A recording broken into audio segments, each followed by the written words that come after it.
வணக்கம். இன்றைய செய்திகள். தாவிக இணை பொதுச் செயலாளர் நிர்மல்குமார் தமிழக தலைமை தேர்தல் அதிகாரி அர்ச்சனா பட்நாயக்கை சந்தித்து மனு கொடுத்தார். பின்னர் அவர் செய்தியாளர்களை சந்தித்தார். அப்போது ஓட்டு எண்ணிக்கையில் தில்லுமுல்லுகளை செய்து குளறுபடிகளை ஏற்படுத்த திமுக முயற்சி செய்து வருகிறது. எனவே ஓட்டு எண்ணிக்கை அறையில் மத்திய பாதுகாப்பு படையினரை கூடுதலாக பணியமர்த்த வேண்டும்.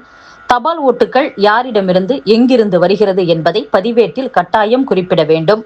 தபால் ஓட்டு எண்ணிக்கையை வீடியோ பதிவு செய்து அதை கட்சிகளுக்கு வழங்க வேண்டும். தபால் ஓட்டுகளை ஸ்கேன் செய்ய வேண்டும். தபால் ஓட்டுகளை எண்ணி முடித்த பின் இயந்திரத்தில் உள்ள ஓட்டு எண்ணிக்கையின் கடைசி 2 சுற்றுகளை தொடர வேண்டும் என கோரிக்கை வைத்துள்ளதாக கூறியுள்ளார்.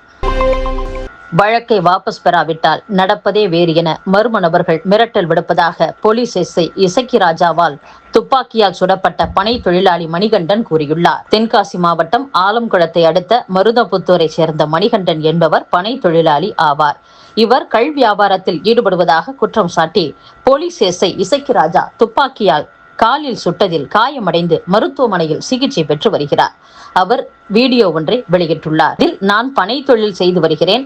பதநீர் வியாபாரத்தில் ஈடுபட்டு வரும் என்னை கள் இறக்குவதாக குற்றம் சாட்டி எஸ்ஐ இசக்கி ராஜா மற்றும் அவருடன் வந்த போலீசார் மரத்தில் ஏற வைத்தனர். அவர்களிடம் பானையை கழற்றி காண்பித்தேன். தகவல் அறிந்து சம்பவ இடத்திற்கு என் சகோதரர், அவரது மகன், மகள் மற்றும் எங்களின் தந்தை ஆகியோர் வந்துவிட்டனர். எங்கள் சகோதரர் வீடியோ எடுத்ததால் மொபைல் போனை தட்டிவிட்ட இசக்கி ராஜா வெளியில் சொல்லவே முடியாத வார்த்தைகளால் திட்டினார். என் மகனை அடிக்க பாய்ந்தார். நான் தடுத்ததால் நானும் அவரும் கீழே விழுந்து விட்டோம். அவருக்கு நெற்றியில் காயம் ஏற்பட்டு விட்டது. அந்த ஆத்திரத்தில் என் காலில் துப்பாக்கியால் சுட்டுவிட்டார். தற்போது மர்ம நபர்கள் வழக்கை வாபஸ் பெற வேண்டும். சமரசமாக செல்லவில்லை என்றால் நடப்பதே வேறு என்று மிரட்டல் விடுக்கின்றனர். நான் முழுமையாக குணமடையாத நிலையில் என்னை மருத்துவமனையில் இருந்து வெளியேற்றவும் முயற்சி செய்தும் வருகின்றனர் என்று கூறியுள்ளார். வெயிலின் தாக்கம் நாளுக்கு நாள் அதிகரித்து வரும் நிலையில் ஊழியர்களின் பாதுகாப்பு கருதி மதிய நேர பணிகளை தேசிய நெடுஞ்சாலை ஆணையம் நிறுத்தியுள்ளது.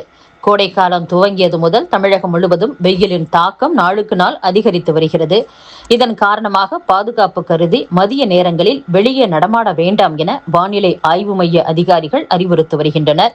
இந்நிலையில் சாலை மற்றும் மேம்பால கட்டுமான பணிகளில் ஈடுபடும் ஊழியர்களின் பாதுகாப்பு கருதி மதிய நேர பணிகளை இந்திய தேசிய நெடுஞ்சாலை ஆணையம் நிறுத்தியுள்ளது. தற்போது நிலவி வரும் கடும் வெப்ப அலை காரணமாக நண்பகல் 12 மணி முதல் மாலை 4 மணி வரை அனைத்து பணிகளையும் நிறுத்த முடிவு செய்துள்ளதாக கூறப்படுகிறது.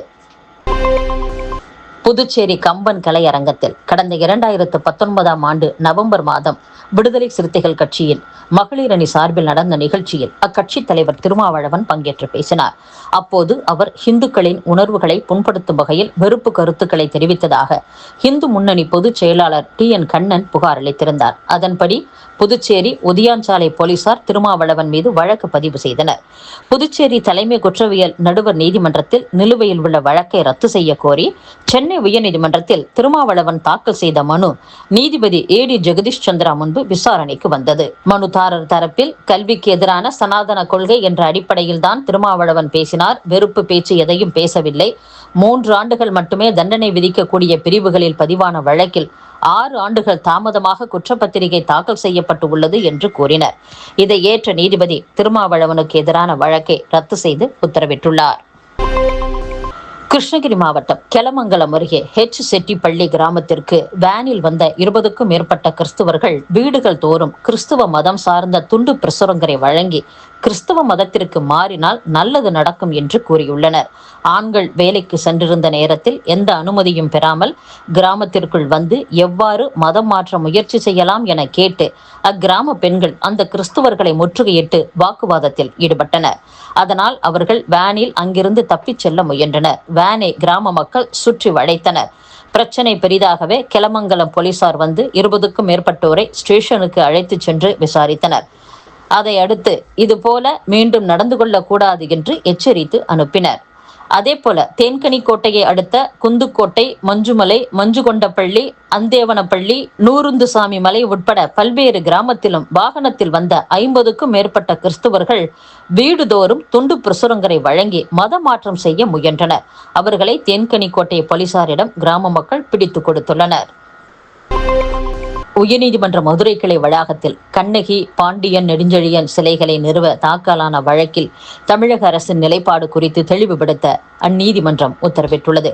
மதுரையைச் சேர்ந்த வழக்கறிஞர் செல்வகுமார் என்பவர் தாக்கல் செய்த பொதுநல மனுவில் சிலப்பதிகாரம் எனும் இதிகாசம் நீதிமன்ற மறு ஆய்வு மற்றும் தவறு திருத்தம் பற்றி தெளிவுபடுத்துகிறது. அதனால் தவறான தீர்ப்பை எதிர்த்து நிரபராதித்துவத்தை கண்ணகி நிரூபிக்கிறார். பாண்டிய மன்னன் தனது தவறை உணர்ந்த போது யானோ அரசன், யானே கள்வன் என கூறி அரியணையிலிருந்து கீழே விழுந்து இறந்தார். ஒரு மன்னன் தனது தவறை உணர்ந்தது அறத்தின் வெளிப்பாடு. இது நீதித்துறையில் பணிபுரிவோருக்கு பொறுப்பு, நேர்மையை நினைவூட்டும் பாடம். அநீதி இழைக்கப்பட்ட போது அஞ்சாமல் அரசவையில் நின்று தனது நீதியை நிலைநாட்டிய கண்ணகி பெண்மையின் வலிமை, உண்மையை உரக்க கூறும் துணிச்சலுக்கு அடையாளம்.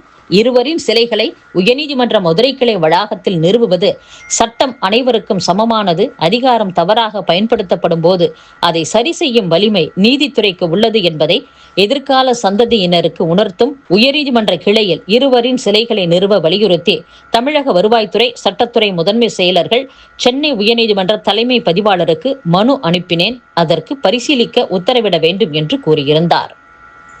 இத்துடன் செய்திகள் நிறைவடைகின்றன. மீண்டும் நாளை சந்திப்போம். வணக்கம்.